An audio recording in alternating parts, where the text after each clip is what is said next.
Bismillahirrahmanirrahim. Assalamualaikum warahmatullahi wabarakatuh.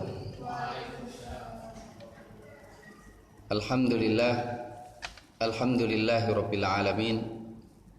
Nahmaduhu wa nasta'inuhu wa nastaghfiruh wa natubu ilayh wa na'tasimu bihi wa na'taju ilayh wa na'udzu bihi min syururi anfusina wa sayyiati a'malina. فإنه من يهد الله فهو المهتد ومن يضلل فلن تجد له وليا مرشدا أشهد أن لا إله إلا الله وحده لا شريك له وأشهد أن محمدا عبده ورسوله اللهم صل وسلم وبارك على حبيبنا نبينا محمد وعلى آله وصحبه ومن سار على نهجه wahtada bihaddihi wa da'a bida'wati ila yaumiddin, amma ba'd. Ma'asyiral muslimin hafizakumullah, kita masih melanjutkan kajian terhadap surat yang agung, surat Fatir ayat ke-8. Allah Subhanahu wa taala berfirman, afaman zuyyina lahu su'u amalih, apakah orang yang dijadikan memandang baik, afaman zuyyina, apakah orang yang dihias-hiasi, lahu untuknya, su'u amalih, buruknya pekerjaannya, buruknya kelakuannya, fara'ahu hasanah, lantas melihatnya sesuatu yang baik, fa innallaha yudhillu man yasha, maka sesungguhnya Allah Subhanahu wa taala menyesatkan orang yang Dia kehendaki, wa yahdi man yasha, dan menyesatkan orang yang Dia kehendaki. Fala tadhhab, maka janganlah jiwamu itu pergi, alaihim, atas mereka, hasarat, dengan penyesalan. Fala tadhhab nafsuka, janganlah dirimu itu. Tadhhab nafsuka, arti kalau secara harfiah, tadhhab itu kau pergi, tadhhab itu pergi, nafsuka dirimu. Maksudnya fala tadhhab nafsuka, maka janganlah dirimu itu, alaihim hasarat, ya, istilahnya terbawa, ya. Fala tadhhab nafsuka, bahasa enaknya di sini, bahasa Indonesianya, janganlah dirimu terbawa, alaihim, atas mereka, hasarat, menyesali perbuatan mereka. Innallaha, sesungguhnya Allah, alimum bima yasnaun, mengetahui, maha mengetahui apa yang mereka lakukan.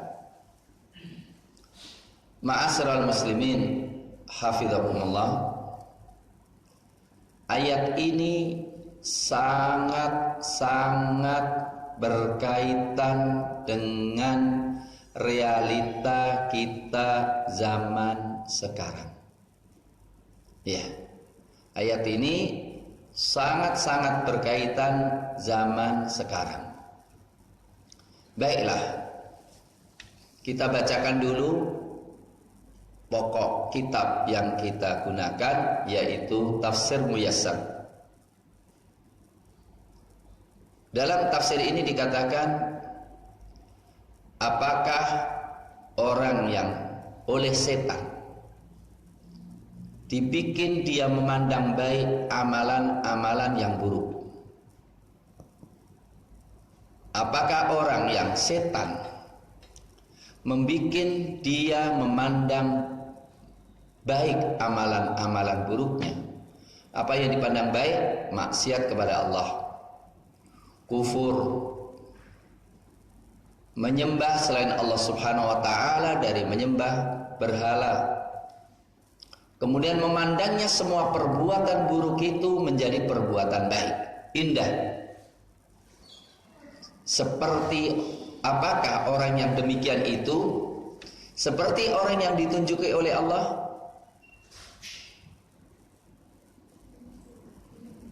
Yang memandang yang baik itu baik dan memandang yang buruk itu buruk. Perhatikan sekali lagi, ayat ini ayat yang sangat berkaitan dengan realita kita sekarang, di mana Allah Subhanahu wa taala ingin menunjukkan kasih sayangnya kepada orang yang mendapatkan petunjuk dari Allah. Allah Subhanahu wa taala ingin memperlihatkan nikmatnya kepada hamba-hambanya yang dibimbing oleh Allah. Untuk melihat besarnya nikmat yang Allah berikan kepada kita, perlu melihat bagaimana kesesatan orang yang disesatkan oleh Allah.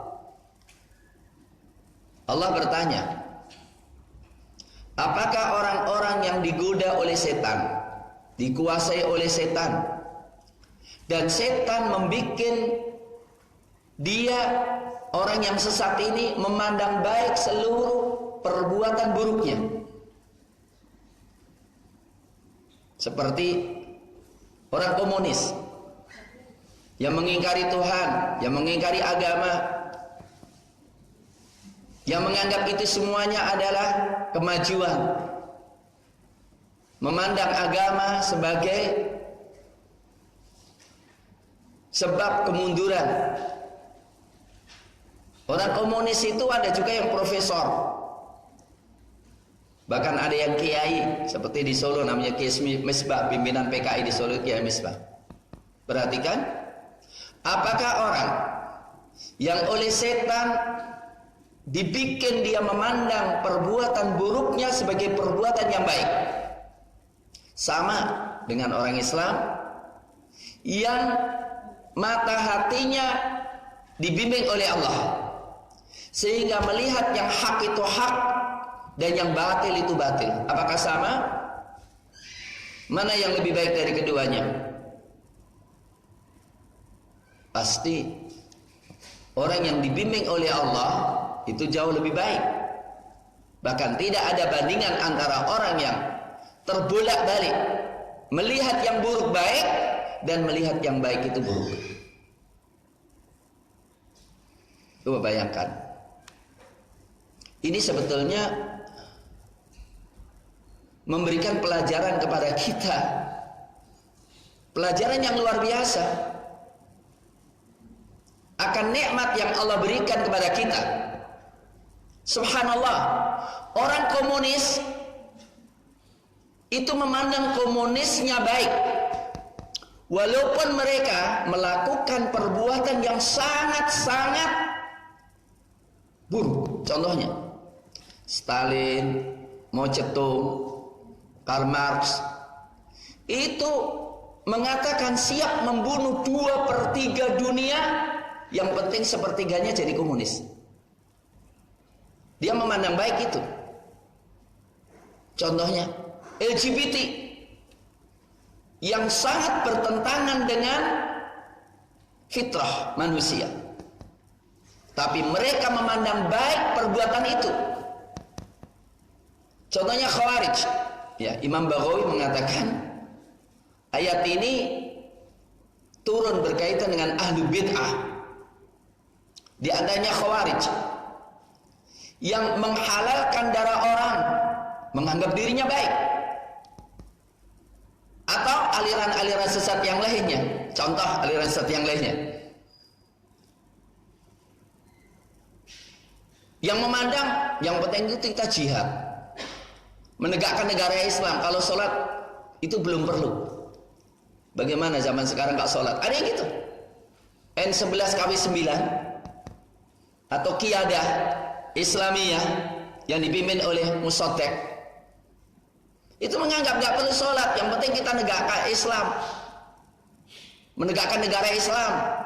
Kalau sholat nanti-nanti, itu kan lucu. Wong Rasulullah SAW sejak di Mekah menekankan sholat, dan wajibnya sholat itu di Mekah, dan sholat itu tidak mungkin dipisahkan dari seluruh agama. Ada negara atau enggak agama, minimal sholat dulu, minimal. Lah kalau sholatnya enggak ada, habis semuanya. Tapi ada yang memandang indah kesesatan itu. Orang Khawarij, ISIS yang nyembelih kaum muslimin, menganggap dirinya baik. Orang LDII yang mengkafirkan orang yang di luar golongannya, itu menganggap dirinya baik. Orang Kristen yang Trinitas, yang kata Allah Subhanahu wa taala mengatakan, "Syata kadzdzabani ibnu Adam wa lam yakun lahu ayyukadzibani." Wa syatamani ibnu Adam wa lam yakun lahu ayyashtumani. Anak Adam itu, ini firman Allah di dalam hadis qudsi. Anak Adam itu mendustakan aku. Mestinya tidak pantas dia mendustakan aku. Anak Adam itu mencaci maki aku, dan tidak pantas anak Adam itu mencaci aku. Adapun mereka mendustakan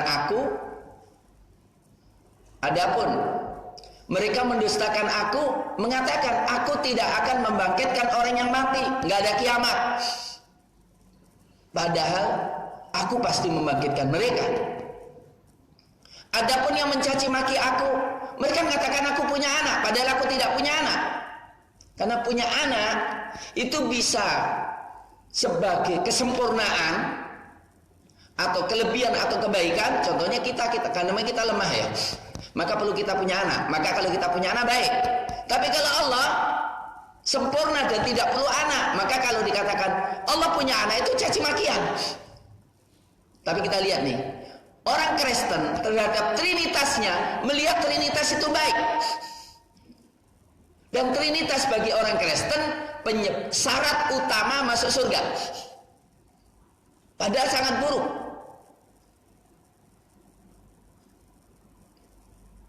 Nah, ma'asyiral muslimin, orang-orang kafir, orang-orang sesat, itu dijadikan oleh setan memandang baik perbuatan buruk mereka. Kapan mau tobat? Kapan mau tobat? Gunjang ganjing Indonesia ini yang sok berkata kami paling Bhinneka Tunggal Ika, kami paling Pancasila, kami paling apa lagi? NKRI. Dia memandang baik menjual aset-aset negara, ya. BUMN, BUMN dijualin, ya.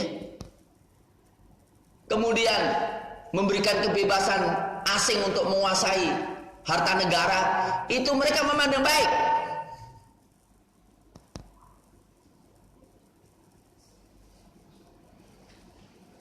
Sampai-sampai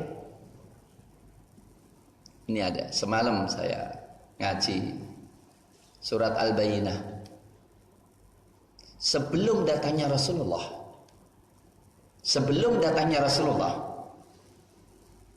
orang Yahudi dan Nasrani nggak terbayang meninggalkan agamanya, menganggap agamanya baik, sampai mati, sampai habis semua tetap mati kafir. Orang musyrikin memandang baik kesyirikannya dan tidak ada bayangan akan meninggalkan kesyirikan mereka. Lam yakunil ladzina kafaru min ahlil kitab wal musyrikin munfakkina hatta ta'tiyahumul bayyinah. Tidaklah orang-orang musyrikin, ahlul kitab akan berlepas diri dari kesesatannya, kesyirikannya, sehingga datang al-bayyinah, keterangan dari Allah, yaitu Rasulullah Subhanahu wa taala. Walaupun setelah datang Rasulullah juga ternyata banyak orang yang mengkufurinya. Sekali lagi, yang bisa menjadikan kita mendapatkan petunjuk hanya Allah. Ingat, ngaji itu baik. Tapi sebagian orang menganggap ngaji itu sumber kerusakan, maka dilarang. Maka alhamdulillah kalau kita diberikan petunjuk oleh Allah, sholat itu baik sehingga kita sholat, ya. Kemudian ngaji itu baik, kemudian kita ngaji. Berdakwah itu baik, kemudian kita melaksanakan amar nahi munkar itu baik. Itu mahal, itu nggak sederhana itu, nggak sederhana itu. Maka kata Allah, fa innallaha yudhillu man yasha wa yahdi man yasha. Sesungguhnya Allah menunjuki orang yang Dia kehendaki dan menyesatkan orang yang Dia kehendaki. Mohon maaf, kita bisa tauhid itu nggak sederhana. Karena mayoritas orang itu syirik. Kalau kita berpegang teguh kepada kebenaran, Quran itu mahal. Karena banyak orang yang melihat Quran itu sumber kesesatan malah. Allahumma laulaka mahtadaina, kata Rasulullah. Kata Rasulullah ketika berjihad menggali parit dengan para sahabat, mendidangkan qasidah, Allahumma laulaka mahtadaina. Ya Allah, kalaulah bukan Engkau, kami tidak mendapatkan petunjuk. Wala tasaddaqna wala sallaina. Ya Allah, kalaulah bukan petunjuk-Mu, kami tidak akan sedekah. Ya Allah, kalau bukan petunjuk-Mu, kami tidak akan sholat. Maka orang yang masuk surga mengatakan, Alhamdulillahilladzi hadana lihada. Segala puji bagi Allah yang menunjuki kami kepada hada, kepada Islam ini. Alhamdulillahilladzi hadana lihada wa ma kunna linahtadiya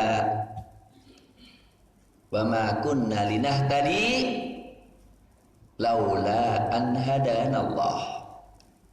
Dan kami tidak mendapatkan petunjuk kalaulah Engkau tidak memberikan petunjuk kepada kami. Hidayah itu mahal.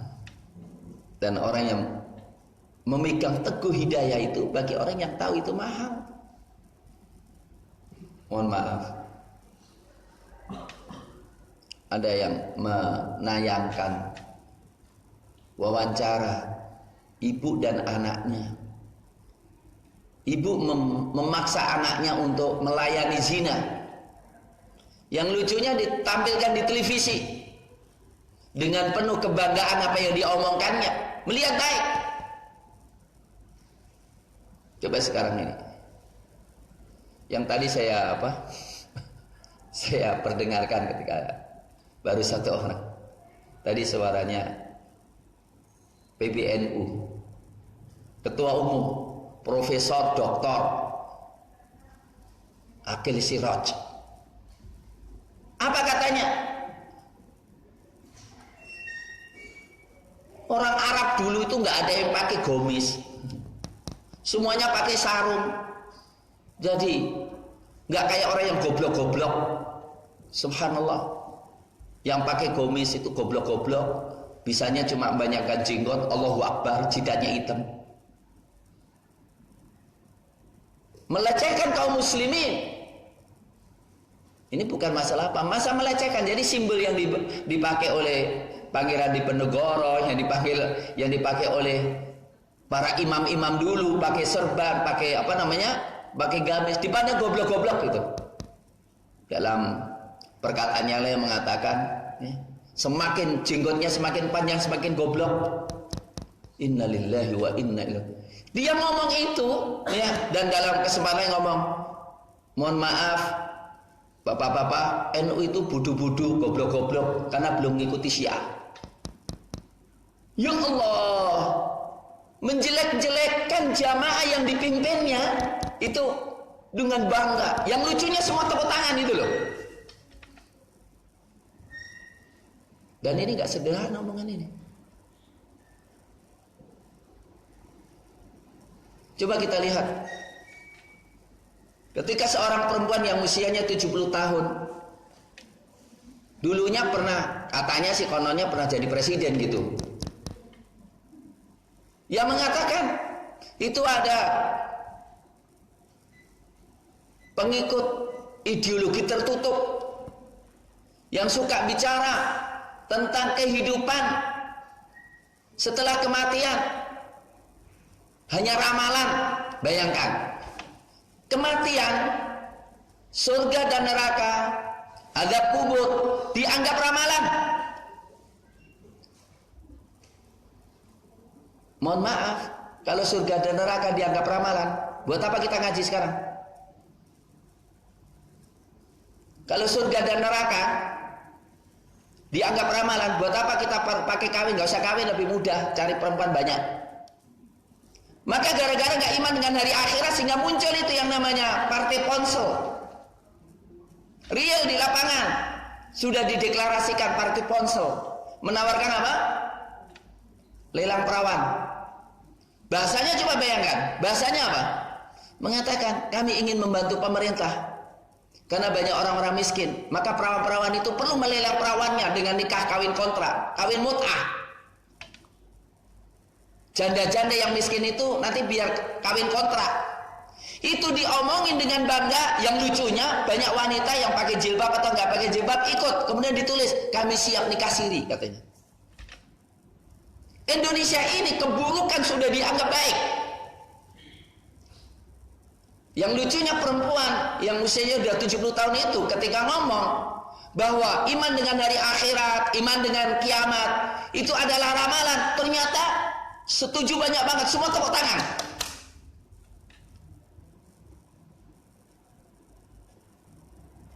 Itu menganggap baik. Ketika dikatakan revolusi mental, apa dibalik revolusi mental itu? Ternyata ketika 17 Agustusan, pemimpin negeri ini sengaja ngundang itu yang namanya penari-penari telanjang dari Korea dibayar mahal untuk merusak bangsa Indonesia. Itu dianggap baik.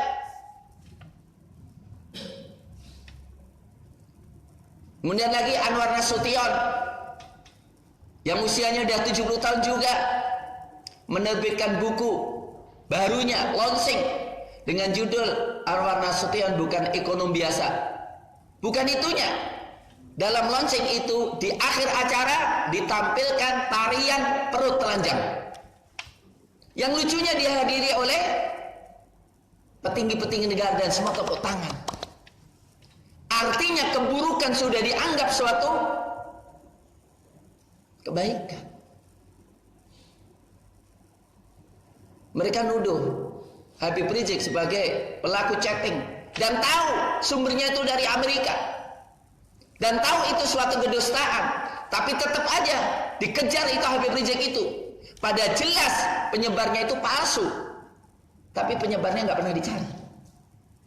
Giliran ada orang yang membela Herman Syah ingin membuktikan itu palsu, digebukin, dan ternyata orangnya nggak dicari. Kita lihat Indonesia ini sudah hal-hal yang sifatnya buruk sudah dianggap dilihat sebagai sesuatu yang baik. Yang baik dianggap sesuatu yang mudah-mudahan saya berdoa dan selalu saya terus terang meneteskan air mata ketika hari ulang tahun Tentara Indonesia TNI menampilkan drama kolosal yang besar untuk menampilkan apa yang dikatakan oleh Panglima TNI tentang kehebatan Jenderal Sudirman. Yang mudah-mudahan itu nasihat tidak langsung sebetulnya kepada pemimpin negeri itu tidak menyesarakan rakyat untuk berjuang dan untuk mengatakan Islam di Indonesia ini yang memenangkan Indonesia. Maka ketika dia ceritakan tentang bagaimana Jenderal Sudirman akan dihabisin oleh Belanda tapi nggak berhasil, sampai-sampai ketika beliau berada dalam satu tempat, ini kata Jenderal Gatot ini ya, berada di satu tempat, kemudian ada pengkhianat ya yang mengatakan bahwa di mana letak Jenderal Sudirman, di bawah itu Belanda ke tempat itu. Tapi kemudian Jenderal Sudirman mengajak orang, ayo kita berzikir aja, ganti baju. Ketika berzikir, membaca kalimat tauhid, Belanda sampai di situ. Kemudian pengkhianatnya mengatakan ini Jenderal Sudirman. Tapi kemudian Belandanya tidak percaya. Bukan kau pendusta, malah yang kemudian pengkhianatnya ditembak. Kemudian ketika ditanya, ada apa? Jimatmu itu apa? Ya. Jimat itu siji yang dimat-matin. Jimatmu apa? Ternyata jimatnya satu, tepat sholat waktu, memelihara wudhu, sholat tepat waktu, dan ikhlas dalam perjuangan. Itu jimat. Dan memang benar, itu harus dimat-matin itu. Kenapa? Kalau orang wudhu, kalau orang sholat tepat waktu, kalau orang selalu ikhlas, dijaga oleh Allah Subhanahu Wa Taala. Ya, saya meneteskan air mata. Dan mudah-mudahan ya, apa yang dilakukan oleh Jenderal TNI yang selalu mengatakan Indonesia menang dengan ulama, Indonesia menang dengan Islam. Saya berdoa ya, berdoa mudah-mudahan Allah Subhanahu pisahkan dia dengan orang-orang yang rusak ya. Dia tidak digunakan oleh orang-orang yang rusak ya. Dia tetap konsisten. Dan mudah-mudahan kalau omongan beliau, dan kita mudah-mudahan kita berdoa supaya beliau konsis dengan apa yang diomongin, maka beliau menjadi satu harapan ya, di mana isu ya 5.000 senjata diimpor ya, walaupun dibantah katanya enggak itu dari pindah, tapi terbukti ternyata juga banyak senjata-senjata impor yang datang ya. Baru itu kelabakan bagaimana cara jawabnya. Saya katakan alhamdulillah ya, mudah-mudahan di Indonesia ini memang masih banyak pejuang-pejuang ya. Tapi sekali lagi kata Allah Subhanahu Wa Taala, kalau ada ya PKI yang begitu ya, dan memandang baik ya sangat mengerikan sekali ya. Anak UMS, Pondok Sobron, Tarbiyah. Lah kok ngajak katanya jangan tonton itu apa? Jangan tonton film PKI yang itu, karena ada film versi lain ya. Yang ingin membela PKI tidak salah. Nah, itu ada gitu juga ya. Artinya apa saya katakan? Jangan terlalu sedih lah kalau setan membawa kesesatan. Sebab kalau nggak sesat namanya nggak setan ya. Maka kalau orang-orang kafir memegang kekufurannya itu jangan sedih. Sudahlah kata Allah, fala tadhhab nafsuka alim hasarat. Karena apa? Fa innallaha yudhillu man yasha. Allah menyesatkan orang yang Dia kehendaki kalau memang potensinya sesat. Wa yahdi man yasha, dan menunjuki orang yang pantas ditunjuki, yang Dia kehendaki. Fala tadhhab nafsuka alim hasarat. Janganlah engkau terlalu menyesali mereka. Dirimu jangan terbawa arus untuk menyesali mereka. Bab kada ya ma'asyiral muslimin, Rasul itu sedih kalau umatnya sesat. Fala'allaka bakhi'un nafsaka ala atharihim illam yu'minu bihadzal hadithi asafa. Barangkali engkau bunuh diri karena sedih melihat mereka enggak beriman. Iya, memang salah satu bentuk keimanan kalau kita melihat umat dalam kondisi ini kita sedih, tapi jangan sampai kesedihan terlalu berlarut sehingga kita ngelukro gitu ya. Jadi kalau kita lihat banyak orang yang kafir segala macam, kadang-kadang ngelukro gitu ya. Artinya bikin kita apa? Lemah. Untuk itu kata Allah, fala tadhhab nafsuka alim hasarat. Karena apa? Innallaha alimun bima yasna'un. Allah tahu apa yang mereka kerjakan. Untuk itu yang paling penting kita bersyukur kalau Allah menunjuki kita. Harus kita syukuri ini, harus kita syukuri. Harus kita pegang teguh. Dan kita harus minta kepada Allah. Karena rizki kita sudah ditanggung oleh Allah. Rizki kita sudah ditanggung oleh Allah ya. Umur kita sudah dijamin ya. Jangan terlalu ambisi untuk menambah umur ya. Umur kita sudah ditentukan oleh Allah ya. Mati pasti. Cuma yang perlu kita pikirkan, matinya mati dalam kondisi husnul khotimah atau sul khotimah, itu yang paling penting. Kalau kita husnul khotimah itu menang ya. Ya. Cepat mati tapi matinya pas habis sholat ya. Mari ditampilkan ya. Dr. Quraisy yang di Mekah itu ya, baru sholat asar kemudian baru selesai terus langsung jatuh dan meninggal, itu bagus ya. Innallaha alimun bima yasnaun. Kemudian ma'asyiral muslimin hafizakumullah, Allah Subhanahu wa taala melanjutkan, wallahu alladzi arsala riyaha. Benar ya? Ayat 8 ya? Benar. Enggak salah kan? Wallahu alladzi arsala riyaha. Dan Allah Subhanahu wa taala mengirimkan ar-riyaha, angin. Fatuthiru sahaba, maka menggerakkan awan. Fasuqnahu, dan kami airi. Ila baladin mayyit, kami alirkan, kami turunkan, kami siramkan, suqnahu, kami siramkan dia ila baladin mayyit, kepada negeri yang mati. Fa ahyaina, maka kami hidupkan bihi dengannya al-ardha, bumi, ba'da mautiha, setelah kematiannya. Kadzalikan nusyur, demikian dibangkitkan. Ma'asyiral muslimin, di sini Allah Subhanahu wa taala pertama ingin menunjukkan kepada kita bagaimana orang yang mengingkari kebangkitan setelah kematian adalah orang yang sangat bodoh. Allah ingin mengatakan kebangkitan itu wajar banget. Dari sisi kemampuan, Allah menunjukkan nih, Allah yang mengirimkan riyah. Kalau riyah itu biasanya baik, kalau rih biasanya menakutkan. Sama-sama angin, kalau bahasanya rih itu yang menakutkan, kalau riyah yang menyegarkan. Allah mengirimkan angin untuk mendorong awan. Iya. Akhirnya awan itu ya menjadi air, dan air itu kami turunkan kepada negeri yang tandus, yang mati. Ketika turun air, subhanallah, hari ini turun, berapa lama kemudian hijau rumputan itu. Fa ahyaina bihil ardha ba'da mautiha kadzalika nusyur, demikian kebangkitan kita. Kita nanti kalau sudah mati semuanya, kita mati semuanya, dikuburkan semuanya, atau yang dibakar, atau yang dicacah-cacah, atau dianak semuanya itu nanti masih sisa satu, yaitu tulang ekor. Semua kita punya tulang ekor. Kemudian Allah akan menurunkan hujan. Allah akan menurunkan hujan. Ya. Dan hujan itu seperti air mani laki-laki. Dari situlah Allah menghidupkan kita lagi. Ma khalqukum wala ba'tsukum illa ka nafsin wahidah. Tidaklah penciptaan kalian dan kebangkitan kalian setelah dari kubur kalian itu ka nafsin wahidah, seperti nafas satu aja. Orang bernafas sekali muncul semuanya.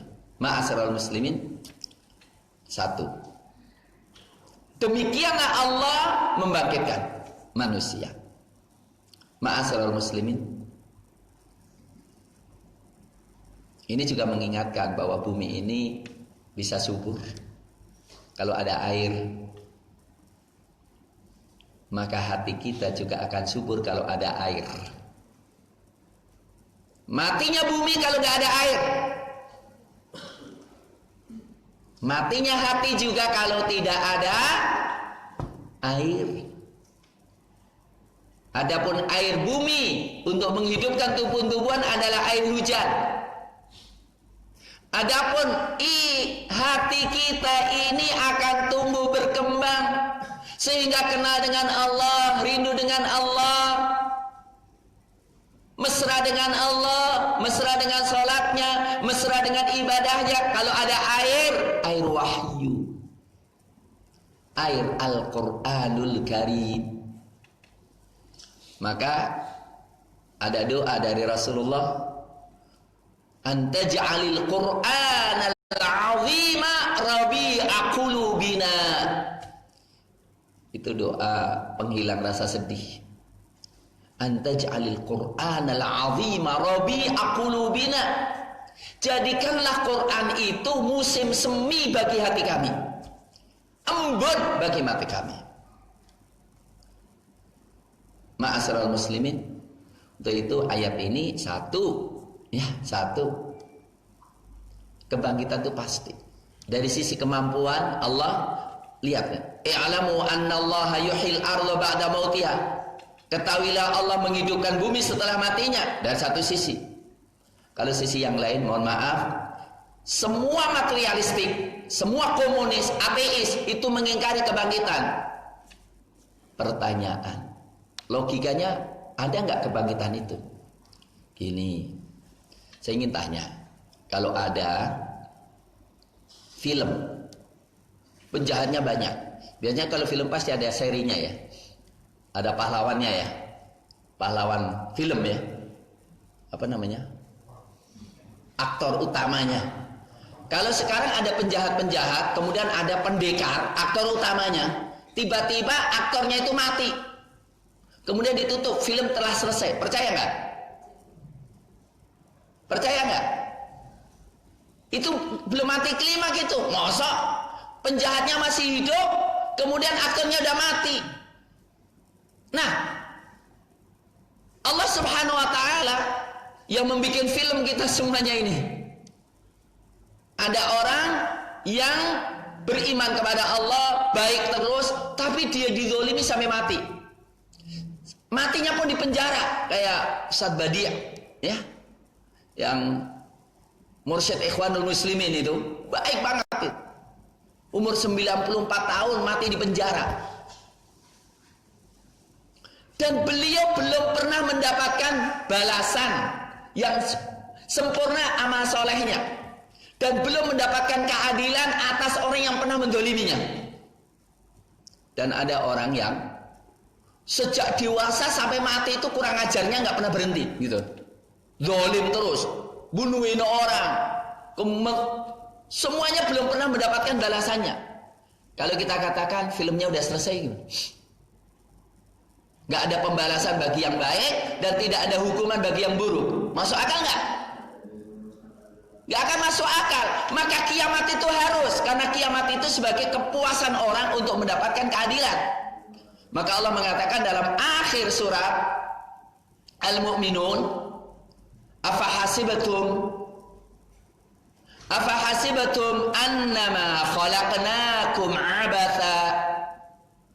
Apakah kalian menyangka bahwa kami menciptakan kalian itu main-main? Nggak ada nggak ada apa, siksaan, nggak ada pahala, main-main begitu saja. Wa annakum ilaina la turja'un, dan kalian tidak dikembalikan kepada kami. Kata Allah, fata'alallahul malikul haq. Fata'alallah, maha tinggi Allah, al-malikul haq, raja yang benar. Raja yang benar itu pasti adil. La ilaha illahu, tidak ada ilah kecuali dia. Wa may yad'u ma'allahi ilahan akhar la burhanalah. Dan siapa yang menyembah selain Allah, maka tidak ada alasannya bagi dia. Fa innama hisadu 'inda rabbih, perhitungannya akan di sisi Allahnya. Innahu la yuflihul kafirun, sungguh tidak akan beruntung orang kafir. Wa rabbighfir warham wa anta khairur rahimin. Mohon maaf kalau direktur atau kepala SDM-nya mengatakan dalam rangka kemajuan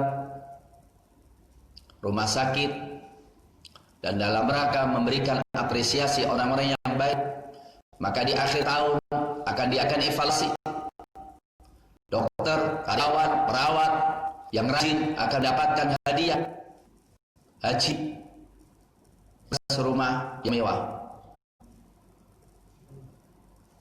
Adapun yang suka terlambat, maka mendapatkan sanksi, gak digaji, suruh kerja dia, atau dipecat. Kemudian di akhirnya sama aja, wala apresiasi wala hukuman. Atau ternyata semuanya dikasih apa? Hadiah semuanya. Atau semua gak dikasih semuanya, atau semua dihukum semuanya. Kira-kira apa komentar kita terhadap kepala SDM yang kayak gini? Semua pasti tahu bagaimana komentar. Rektor yang menyamakan antara yang rusak dan yang nggak rusak akan dicemooh oleh karyawan dan dosen-dosennya. Nah, Allah Subhanahu wa taala mengatakan, "Afanaj'alul muslimina kal mujrimin?" Apakah kami samakan orang-orang yang durjana dengan orang-orang yang saleh? Afanaj'alul muttaqina kal fujjar? Apakah kami samakan orang-orang yang bertakwa dengan orang-orang yang durjana? Fakaifa tahkumun? Bagaimana kalian hukum? Artinya, kiamat harus ada. Surga dan neraka harus ada. Itu satu yang hak. Kita harus tahu bahwa materialistik nggak ada nilainya apa-apa. Sebab itu akan kita tinggalkan. Yang kekal ada akhirat. Maka ketika Allah bicara tentang ini, Kelihatannya kalimat sedikit.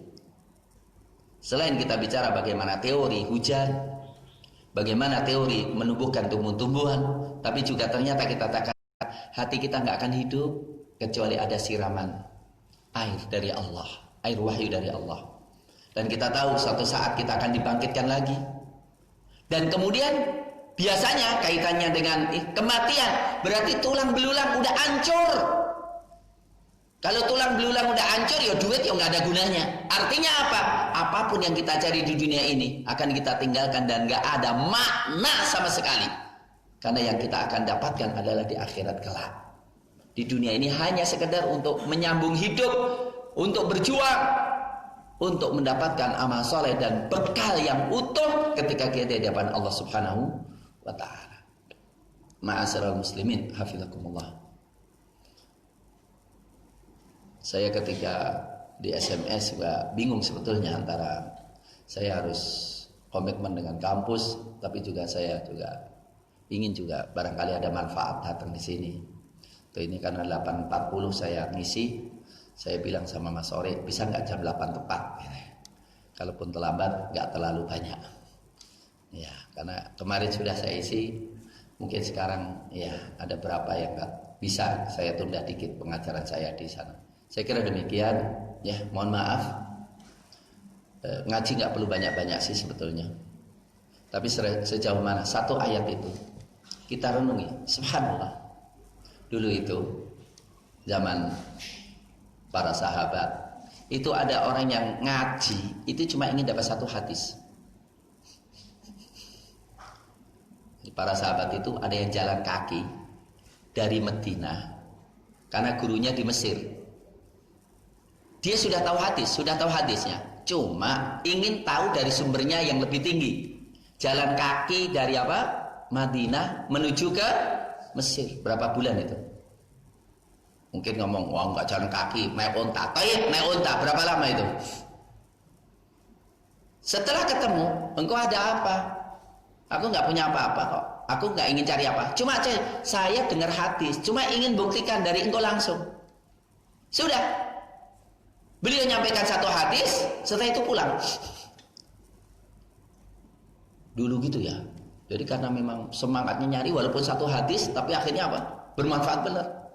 Lah kita kadang-kadang apa? Ngaji itu nggak usah jauh-jauh kita. Sudah disiapin, ustadznya disiapin semuanya gitu. Tapi kadang-kadang apa? Semangat kita tidak seperti mereka. Nah mereka tahu benar ngaji itu didoakan oleh malaikat, didoakan oleh apa? Semut, didoakan oleh apa? Hah? Ikan di lautan, ya. Ikan hiu itu mendoakan kita, ikan-ikan mendoakan kita semuanya. Ma'asyiral muslimin, saya juga berharap mudah-mudahan diri saya tahu nilainya iman ini. Nilainya iman itu lebih mahal daripada emas. Kalau Freeport sekarang sedang berantem, pemerintah Indonesia bilang udah divestasi ada 51%. Ternyata Freeport enggak, kami nggak pernah ngasih 51%. Dan Freeport itu dulu baru saja Soekarno berkuasa dan baru saja Soeharto berkuasa, itu langsung didatangi oleh Freeport, oleh Amerika. Anda serahkan kepada kami atau kami jatuhkan Anda dan perang. Jadi ternyata bicaranya dunia itu Freeport, ya, itu emas. Ngaji satu ayat aja, itu lebih baik daripada dunia dan seisinya semuanya. Maka saya harap diri saya, bukan masalah banyaknya ayat, satu ayat, dua ayat. Hari ini 2 ayat ya, ya. Tapi bagi saya itu lebih baik daripada dunia dan seisinya. Sungguh, saya mendapatkan manfaat dari ngomong saya ini.